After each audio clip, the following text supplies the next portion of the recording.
Hi friends, welcome to cine family 2. ప్రముఖ star మా ఛానల్లో సరికొత్తగా ప్రసారమైన సరికొత్త సీరియల్ చిన్ని సీరియల్ ప్రేక్షకులను బాగా ఆకట్టుకుంటుంది. మొదటి ఎపిసోడ్తోనే చిన్ని సీరియల్ హీరోయిన్ కావ్యశ్రీ తన నటనతో ఎంతోమంది అభిమానుల మనసును గెలుచుకుంది.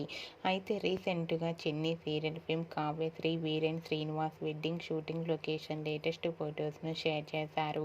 ఆ ఫొటోస్ సోషల్ మీడియాలో బాగా వైరల్ అవుతున్నాయి. ఆ ఫొటోస్లో కావ్యశ్రీ వీరేన్ శ్రీనివాస్ పెళ్లి చేసుకున్నట్లు తెలుస్తుంది. ఆ ఫోటో చూస్తుంటే ఈ సీరియల్ ముందు చాలా ఇంట్రెస్టింగ్గా ఉత్కంఠభరితంగా ఉండబోతుందని తెలుస్తుంది. అయితే ఆ ఫోటో చూసిన వారంతా eagerly waiting this latest episodes అంటూ కామెంట్స్ చేస్తున్నారు. మీకు కూడా చిన్ని serial fame Kavyasri Veeren Srinivas wedding shooting location latest photos మీకు నచ్చినట్లయితే మీ అభిప్రాయాన్ని మీ కామెంట్ రూపంలో తెలియజేస్తూ లైక్ చేయండి, షేర్ చేయండి. మరిన్ని ఇంట్రెస్టింగ్ అండ్ లేటెస్ట్ అప్డేట్స్ కోసం మా సినీ ఫ్యామిలీ 2 ఛానల్ని సబ్స్క్రైబ్ చేసుకోండి.